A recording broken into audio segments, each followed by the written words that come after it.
It being 12:15 in the afternoon, I call this meeting to order.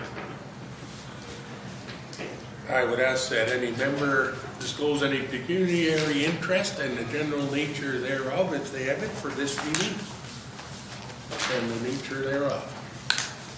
Hearing none, slipping right down to 3.1.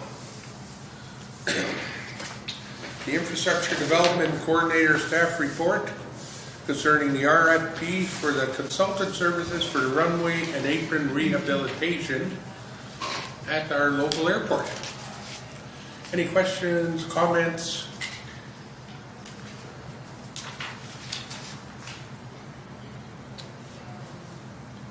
Councillor Barrett. I have a tiny minor one, just with regard to the report number on it. Can you go way back? It's one report, the A report, and there's right there, 16005 at the very top.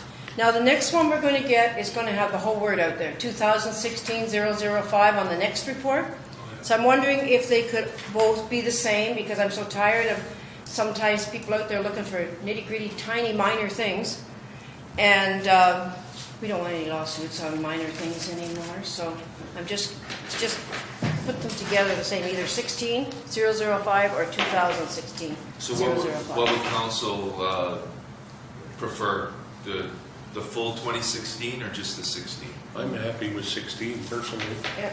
The motion says 2016. Okay. Just so you know. So let's keep it consistent. Yeah, In all the the future, same. we'll put In the future. the full year, just to stay consistent. I have one, well, maybe two questions. I'm looking at proposal evaluation criteria. And I'm seeing numbers there. So the first question I have is, where did those numbers come from? Like, who sat and said this is a 9.03 and this is a 8.87? And the second question is, out of what? Okay. Part of the RFP package under 8.0, proposal evaluation criteria, it laid out how these the RFPs that we received were going to be scored. So Envelope A, the technical portion, was out of a total 80 points, and then the fee component was out of a total of 20 points.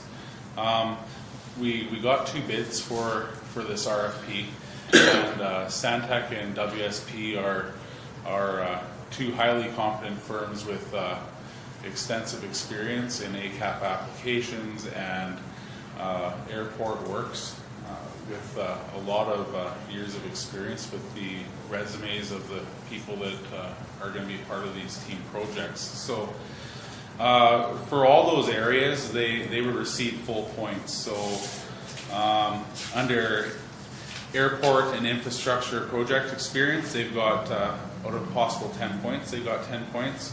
ACAP application experience, out of a possible 2.5 points, they got all of that.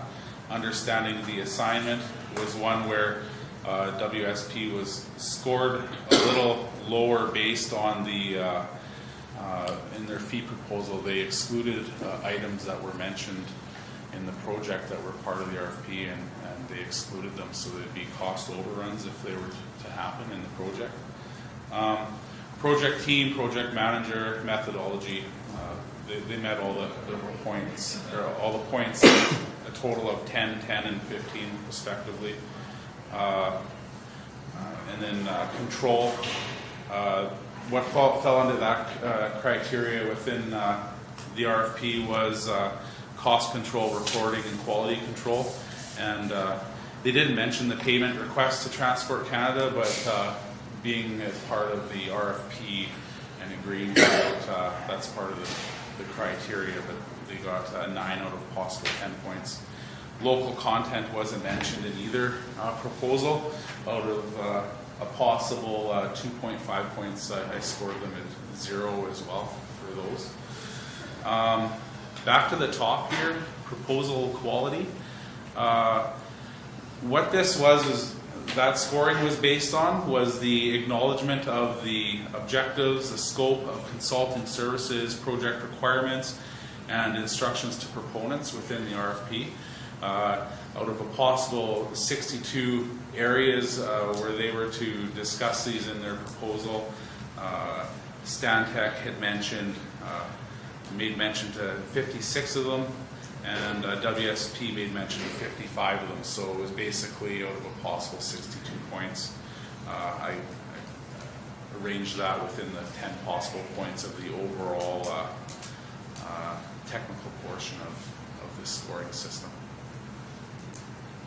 And then the last one, fee component, which was a total of 20 points.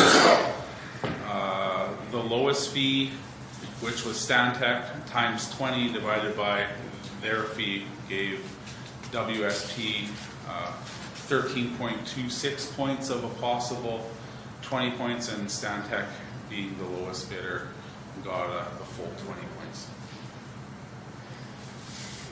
Would it be helpful to, like when you look at the category proposal quality, if we put 9.3 out of 10, Or a third column maybe, listing what each is out of? so Because I look at that and I say to myself, 9.3, okay. Is that out of 10, 20, 100? That's definitely in the Over future time, that could be added. Yeah, Yeah. just maybe a third column would work. Councillor I Bear. have a question on who came up with all this stuff. Was it a little group, a committee with you, Todd? Or was it you and Mr. Riddell from the airport? Or was there a group? Or did you just do all this like with your own expertise and paperwork and stuff that you got in? Well, to give a bit of a background on all this, initially, yeah, definitely Dwayne, lots of involvement. We worked together very closely on all this work. Mark as well brought in, along the way, consultation with Transport Canada, and that's pretty much the group at this point in time. To give a bit of a background, though, we initially started out with the pre-engineering study, which is currently being bridged as well, and that's the document that supported us going ahead with putting out this RFP for engineering, producing an ACAP application, and seeing this project through right to the end. Just didn't want one person doing it and getting, say if somebody comes back and says something, only one person did it. There's a group of people that worked on that, so that's all I need to know, is that it's not a one man or woman's comments. It's based on substantial material, and a group of people worked on The bulk of the work was done by Dwayne and Todd, and then they brought me in, kept me up to speed, and requested input where required, and they were in constant dialogue with Transport Canada. Okay. Any further questions, Councillor Mona? Just in regards to the funding piece of it for the phase one, so I'm just wondering, have we sought or gained approval of the 65,000 yet? Because I'm just noticing in here, if it's understood if any defined scope of work be determined ineligible, we're on the hook, the municipality, to pay for it. So I was just wondering what the process or where we're at with that funding piece of it, that's all. Yeah, Todd, you can explain. No guarantees in this in any way. What has been time and time again has been mentioned by Transport Canada, that is, we were directed to proceed with an RFP and include all scopes of work that are considered necessary for the continued safe operations of the airport. Based on the pre-engineering study, we're looking at pavement structures and drainage, and they're all due for replacement. So looking at these scopes of work, we're moving forward on it as the continued safe operations of the airport. With the funding piece of it, do we know any status of have we made application? Well, this phase one takes you all the way up to the approval of an ACAP application funding agreement. Okay. So that's what we're bridging, is identified on the last page as phase one.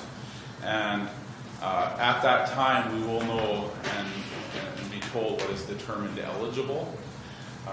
Transport Canada has also mentioned that they They were oversubscribed in previous years for funding for airport projects, so there is a possibility that they will fund separate scopes of this in future years, but we would be looking at possibly having to bridge for an additional year and then put that in to have those scopes of work funded later on. Any ACAP application, like the Odals project, those lights for those approach lights, we have to, part of the application, we have to front money just to get the application in, because you have to do so many, so many studies to get to that application point. And then once approved, then you get your money back. But there's always a risk that there's a potential risk that you don't get funded, as we did with the Odals project. I'm just thinking of some of the feasibility studies we've gone through recently after speaking with the different offices. We get a kind of a good feel that we're gonna get some of that money back. So I was just wondering if there was, we don't even know at this point. I would say the good feel would be, it would be, correct me if your impression is different, Tom, but there's a good feel for the airport and taxiway Bravo. Taxiway Bravo, runway, apron 2 in front of the building. We have to build a further safety case for taxi lane Charlie and Alpha. Okay. And the apron expansion. The documentation's there. They've asked that they'll need further information building that safety case, and that's been built into this RFP as well to present for the approval of a funding agreement / ACAP. So just a question, I don't know if you know the answer to this. If we get approved for phase 1, does that create a segue for us for 2 to 5 for the rest of it? Kind of like, we funded you for so much, and this is helping us now to finish 2 to 5 phase? Do we know that? Or? The funding agreement will approve these scopes of work, taking it right through to the completion of the project. Within the RFP, the engineer then goes out for a tender to actually have the construction work done. So the actual physical work and the money there to take this project right through to getting the final as-built drawings is. So we don't have to do applications every single phase. We're doing it one entire application for the entire project. Yeah, the engineers take over and take this project right to the end. Okay, thanks. So, if this is approved, phase 1, and it sounds like there's a good chance of that, I'm looking at phases 2 to 5 costing $230,000. Where does that money come from? Does that come from The funding agreement. Thanks, Tom. Any further questions?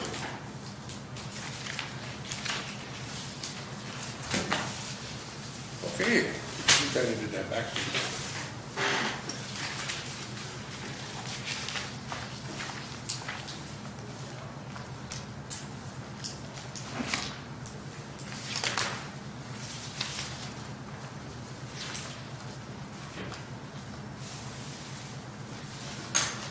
Moved by Councillor Moda, seconded by Councillor Barron, resolved that the Council of the Corporation of the Municipality of Red Lake hereby accepts staff report number IDC 2016-005 from the Infrastructure Development Coordinator regarding consultant services for runway and apron rehabilitation at Red Lake Airport, and be it further resolved that the Council of the Corporation of the Municipality of Red Lake hereby approves the proposal by Stantec Consulting Limited for consulting services for runway and apron rehabilitation at the Red Lake Airport. All in favor? Carried. So,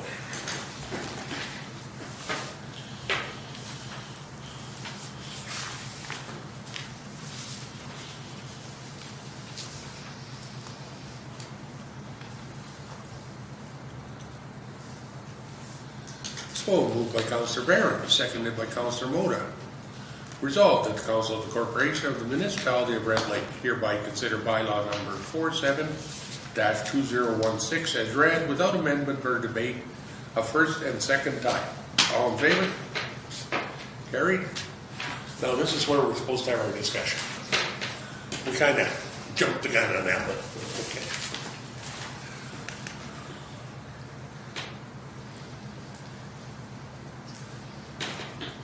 So, do you want me to read this whole thing? No, that's fine. Having read and passed the bylaw first and second time, we shall now read a third time and finally pass this day of June 2016, moved by Councillor Moda, seconded by Councillor Barron. All in favor?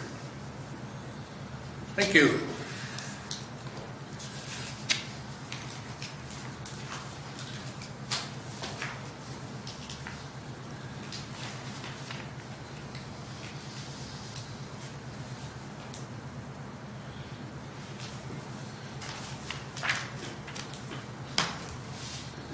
This is yours as well.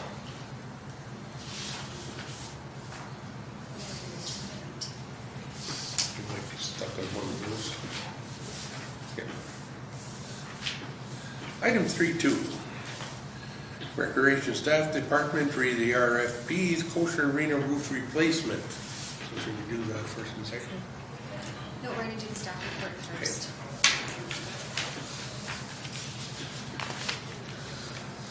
Any discussions, questions? Councillor Mona? Just a curiosity question more than anything. In regards to both doing the tendering process and knowing the aches and pains we've had in the past with tendering processes from our own municipality, I'm wondering if there was a question of the tendering processing or bids, is there a responsibility that lies on us? Or would it all be in boat because they looked after that process? And I don't know if you know the answer to that. Yeah, ultimately, it's, they do have skin in the game, but ultimately it's our responsibility. So have we monitored their RFP process to ensure that it was of quality? And that was part of the delay. I know that some were concerned with the delay in getting the RFP done, but we pulled in the appropriate staff, and of course with the assistance of Vogue and Vogue, we wanted to make sure we got it right, and that's why there was a bit of a time delay. Yeah. Okay. Sure. But this would really be no different than when we hire an engineer when we're doing water and sewer and pavement.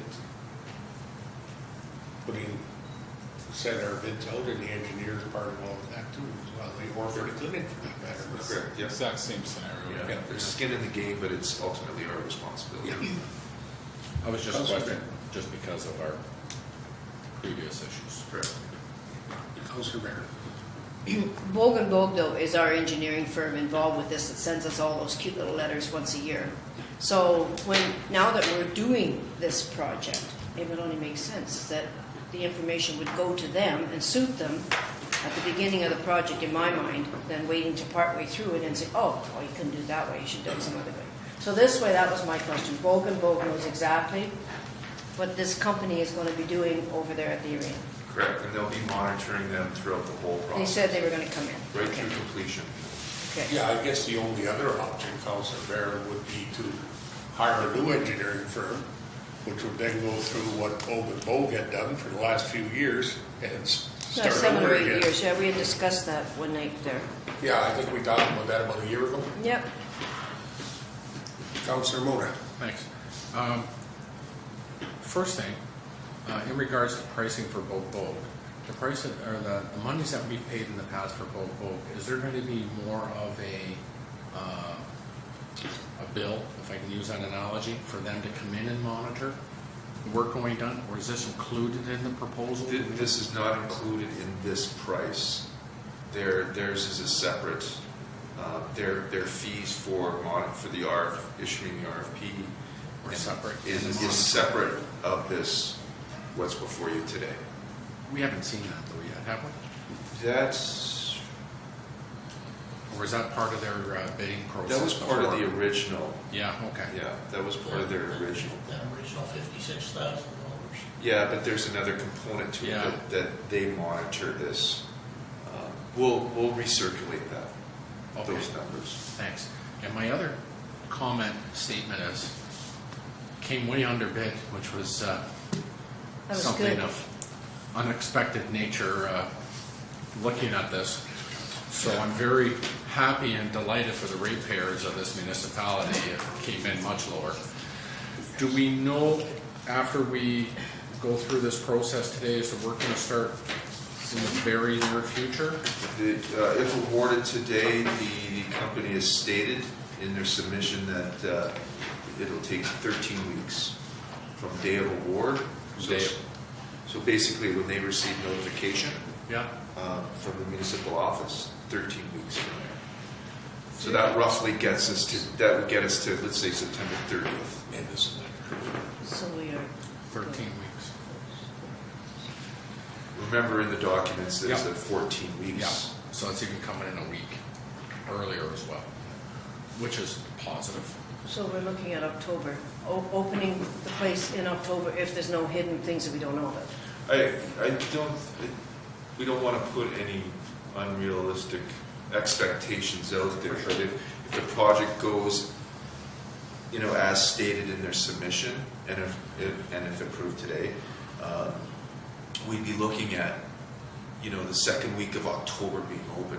Because once they're done the construction, final inspections, then we need to prep for the For sure. upcoming skating season. For sure. And I have one further question. In regards to the tendered bid, that's inclusive of everything, this number, no hidden costs that we're aware of that are going to come outside of this? For removal of all the roofing to dump and transport it out or whatever the case may be. I'm assuming this is including it all? No, but this is all inclusive. Okay. Including taxes. However, we should keep in mind, and as per the recommendation of Bogue and Bogue, 10%. they're suggesting 10%. And I think that would be, this would be aside really from awarding the contract to Lakehead, but Right. it should be something we should consider as a project. We've set aside 1.8 million, or we've Yes. earmarked that money, but But they even- would likely be in our best interest. Even with the 10% leeway on this, that's still coming under way in budget than what we anticipated originally. Correct. And there's a very real, maybe I shouldn't say very real, but there is a possibility that as they strip off that roof, we may have a few beams to replace. Who knows? We don't know yet. Mr. Treasurer? Yeah, so when we borrow the money or make application to the bank, we will be making application for the 1014 plus the 101. The 10%. And then any that we don't need, we won't borrow. Like we make the application for the funds first, and then we draw it down when the project comes towards having to pay the supplier. It'll be but it includes, we also need to include the fees associated to the Bogue and Bogue. Yes, and that original 56 is in the budget, so that's already accounted for. Is there, and I can't remember if we've done it before, Mr. CEO, some type of a holdback to the contractor? Yes, and that's again what Bogue and Bogue's recommending. I believe is it a 10%? I thought I had read something about it, but I wasn't sure. 10% holdback. Considered.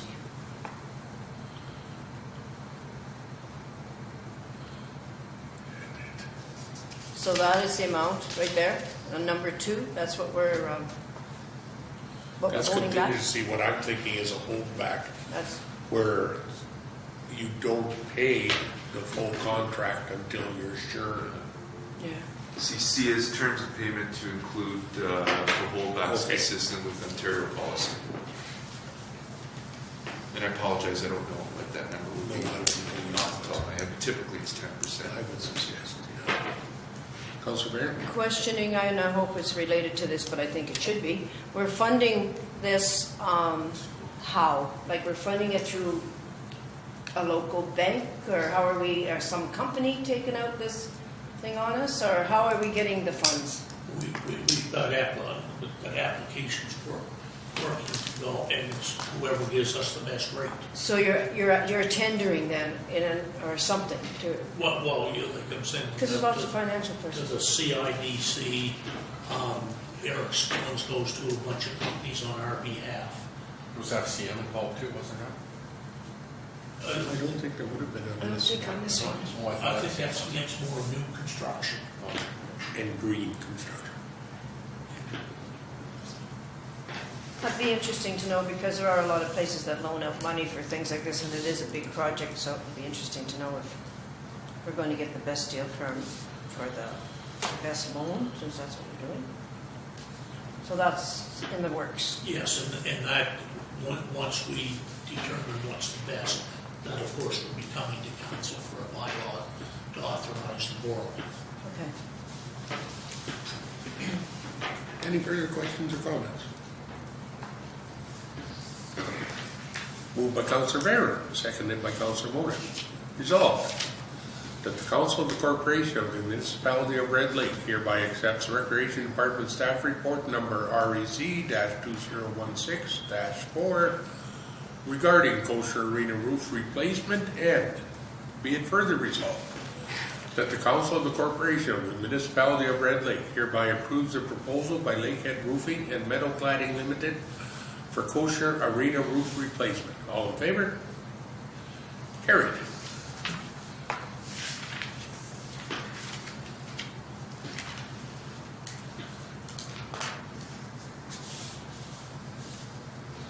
Moved by Councillor Mona, seconded by Councillor Barron. It's real easy today. Resolved that the Council of the Corporation of the Municipality of Red Lake hereby consider bylaw number 48-2016 as read without amendment or debate the first and second time. All in favor? Carried. And moved by Councillor Barron, seconded by Councillor Mona. Resolved that the Council of the Corporation of the Municipality of Red Lake hereby consider bylaw number 48-2016 as read a third time and passed. All in favor? Carried. Motion to adjourn.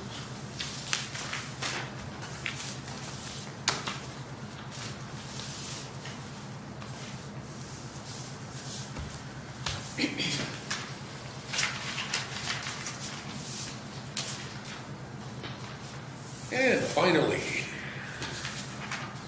moved by Councillor Mona, seconded by Councillor Barron. Resolved that the Council of the Corporation of the Municipality of Red Lake hereby adjourns the special meeting at 12:44 p.m. All in favor? Carried. Thank you.